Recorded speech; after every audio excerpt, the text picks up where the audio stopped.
So yun guys, magandang umaga po sa ating lahat.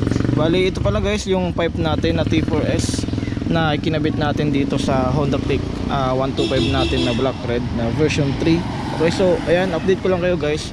Yung itong T4S natin guys is magtatatlong buwan na siya sa atin. So yung mga naidagdag ko lang dito or yung mga naipaayos ko lang dito sa loob ng 3 buwan is ito lang. Kasi nabiyak to dito. Siguro, 'di ba sinabi ko na to dati sa last video ko.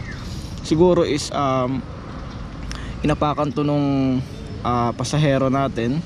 Tapos ayan, pinadagdagan ko dito ng bracket. Another bracket kasi yung stock nito is wala dito. Okay? Yan. Pinadagdagan ko yan diyan para magmukhang matibay talaga siya kasi pag ito inaapakan, ito lang talaga yung persa niya. So may possibility talaga na ito ay mabiak.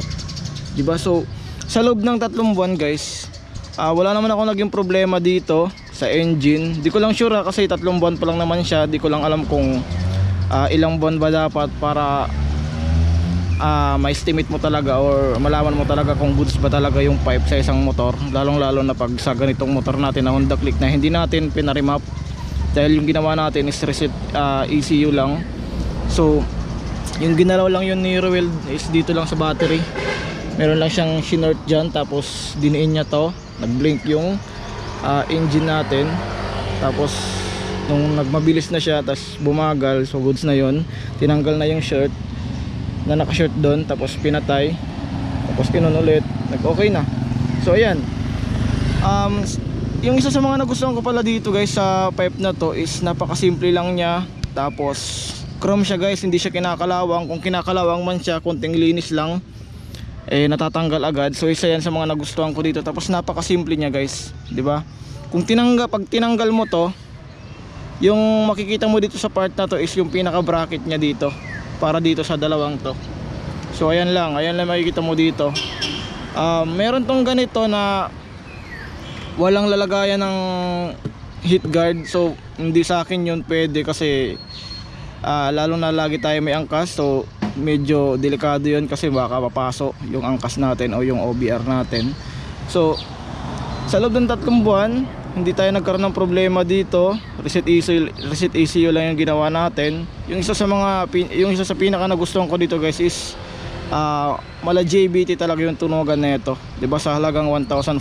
Sa mga nagtatanong nga pala guys kung ano nga ba yung saan ko nga ba to binili. Ayan, kung nakita niyo sa screen, search na lang yung shop na yan sa Shopee. Diyan ko yan binili sa halagang 1,500. Ewan ko kung sale pa rin sila ngayon kasi dati nakaabot ako na ito ng 1,300. So umabot din siya ng 1,500 kasama na dun yung shipping. Siguro pag hindi kayo nakaabot sa sale nila, aabot to ng 1,500 tapos plus shipping, siguro aabot kayo ng 1,700. So ngayon, ayan, ito pa rin yung pipe natin, 'di ba? Napakasimple na ito guys. Yung iba, may nakikita ko na ito pag kupas na to or manilaw-nilaw na kagaya dito. Yan, kagaya dyan sa pipe na yan, sa elbow na yan. Yung ginagawa nila guys, pinapa-sprayhan nila to, 'di ba? Parang ginagawa nilang itsurang JBT talaga. Kumbaga nilalagyan nila to ng masking tape. Tapos dito lalagyan nila to ng masking tape pula dito papunta doon. Binubuo nila. Or hanggang dito lang. Tapos yung ini-sprayan nila mula dito hanggang dito. 'Di ba? Pag nagmumukha na siyang JBT. So, 'yun. Yung isa sa pinaka talaga nagustuhan ko dito, yung tunugan nito guys is mala JBT talaga sa halagang 1,500. Hindi kayo magsisisi dito sa pipe na to. Lalo na pag nirarat-rat mo na siya, talagang ramdam mo talaga yung performance niya, yung tunog nito. Talagang kumbaga sa winaray malagubo. Ewan ko kung ano yung Tagalog ng malagubo, basta grabe guys, napakasulit na itong pipe na to. Wala akong masabi dito sa pipe na to. Sulit na sulit. Lalong-lalo na yung binyahe namin to sa Giwan. Grabe ang ganda ng performance ng motor ko. Lalong-lalo na talaga pag nirarat-rat siya. Kaya guys, sa mga gustong bumili na ito guys, promise hindi kayo magsisisi. Meron tong walang heat guard na lalagyanan. So plain lang siya dito. Okay. So ayan, sa sound check natin. On natin. Wait lang. Naka side stand, sorry. Yan. Yan. Pag naka-minor siya guys, ganyan yung tunog niya. Diba? Iwan ko kung rinig mo, kasi nandito tayo sa highway sa may magsaysay.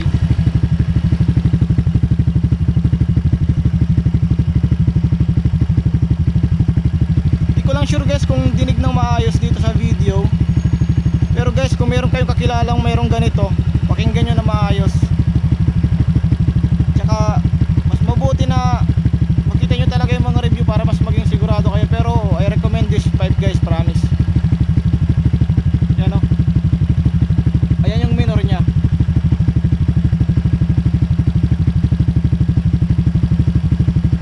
Para siyang JBT guys, promise.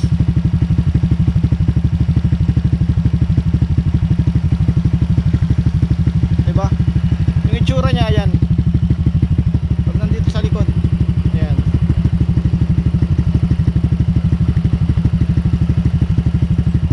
Siguro guys, kung i-rate ko to ng 10, I rate this 9. I-rate ko to ng 9 sa out of 10. So bakit 9 guys? Kasi isa sa mga hindi ko lang nagustuhan dito guys is wala man lang siyang emblem dito. Napaka plain niya, napaka simple. Pero syempre mas maganda pa rin siguro or mas magiging maangas tong pipe na to kung meron sila ditong emblem dito or kahit naman lang yung brand nila like T4S. Alam niyo yung mga nakikita nyo sa mga Apido, yung mga ganyan, di ba meron sila mga ganyan dito, TRC, Namban, yung mga ganyan. Ito napaka plain lang, di ba? Isa yan sa mga, isa lang yan lang yung hindi ko nagustuhan dito sa pipe na to. Napaka simple niya, wala man lang siyang emblem dito na kahit paano may naglagay lang naman sila ng T4S, yung ganyan, di ba? Tsaka isa sa nagustuhan ko dito guys, yung elbow niya wala siyang dugtong, kumbaga buo. Kaya pag hinugot nyo to dito sa ilalim, hatakin nyo na lang to ng buo. Tatanggalin nyo to, hatakin nyo to. Hindi na kayo maghahati dito or magtatanggal dito, diba? Yung kinaganda lang ng ano guys, yung putol is hindi na kayo magtatanggal dito. Tanggalan nyo lang yung spring or yung pinakalock nya, hugutin nyo lang to, pwede nyo nang palitan. O kung mayroon kayong, kung magpapalit kayo ng canister na magkakasya din sa elbow nyo, diba? Ayan. Napakasok na ito guys. Yan. Yan o. Hindi yan dikit sa ano natin, sa engine natin, tsaka dito, diba? Yan yung tunog nya guys.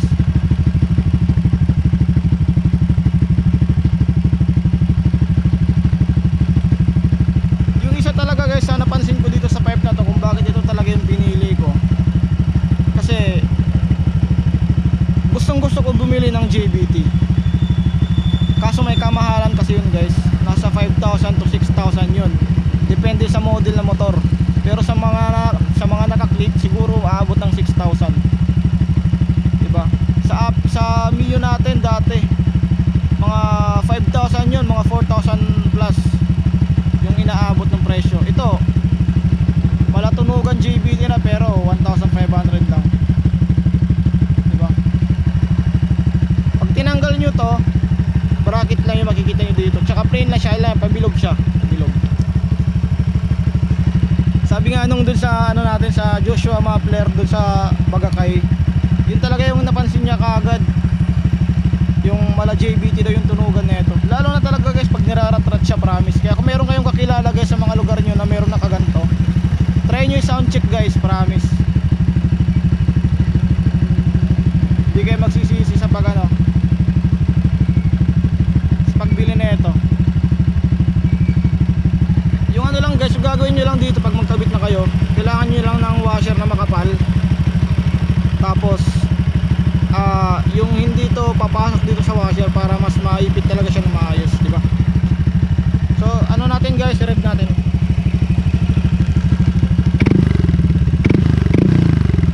Diba?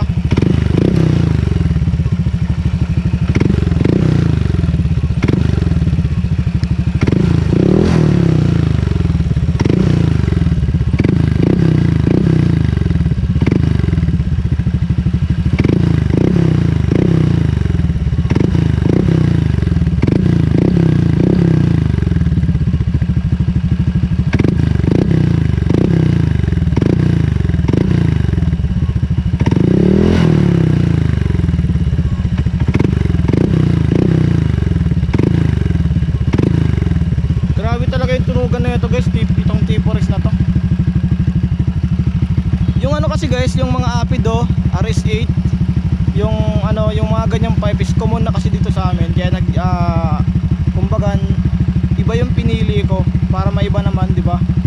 So siguro itong T4S na to, mga hindi pa kami mabot ng 5 na meron dito sa Tacloban.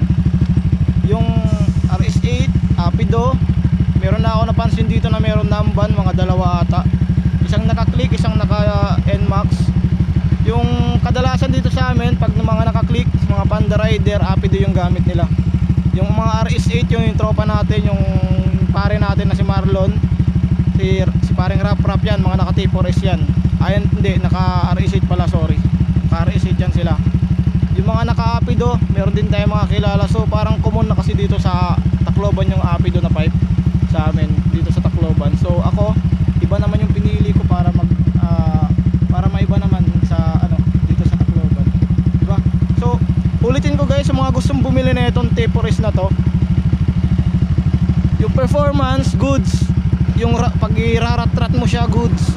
Siguro ako hintayin ko lang tong kumupas, itong pipe, itong kulay na to, itong chrome na to, kasi na-highlight talaga siya pag pag malinis lang na-highlight siya. Pero ako, pag ito kumupas, ipapaano ko to, i-repaint ko to ng yung pang muffler na spray, yung tumatagal siya ng mainitan talaga na na pintura. Meron din yung nakikita sa Shopee, bibili ako nun, i-spray ko to pag ito kumupas na, para magmukha talaga siyang GBT. Pero sa ngayon, since makintab pa siya, kulang lang sa linis kasi panay ulan dito sa amin, so hindi muna natin to i-sprayan. Siguro pag na-sprayan talaga natin to, magmumukhang GBT na to, lalong lalo na yung tunog. Meron nga akong ibang napapansin guys na minsan nakakarinig ako ng mga naka-JBT na mas maganda pa yung tunog nito kaysa sa JBT. Hindi ko lang sure kasi siguro kulang lang ng adjust nila dito sa ilalim yung mga naka-JBT. Pero ito, solid na solid yung tunog nito. Solid na solid yung performance. Pagdating sa ratratan, talagang ramdam na ramdam mo talaga yung nito, yung performance. Tsaka isa to sa mga nagustuhan ko dito kasi parang alam mo yung parang mas nakikita mo talaga, or mas nararamdaman mo talaga yung performance ng motor mo pag naka-pipe ka. Kasi pag pag naka-stack ka lang, alam mo yung yung parang normal lang yung rev mo, parang hindi mo ramdam talaga yung lakas ng motor mo. Ito, simula nung bumili ako nitong T4S na to, nag-upgrade tayo ng pipe, or hindi na tayo gumamit ng stock, talagang mas naramdaman ko talaga yung performance ng Honda Click, di ba? Yung pinaka na top speed ko lang pala dito is 105, ayun pa lang. Hindi pa siya nasasagad ng maayos kasi hindi pa ako nakakita ng mahabang kalsada dito sa sa Tacloban. Siguro dun sa bypass, yung pinang top speed natin ng rider natin, siguro dun susubukan natin to soon, doon gamit itong T4S na to. Okay, then guys, ulitin natin sa mga gustong bumili na ito, wag na kayo magdalawang isip.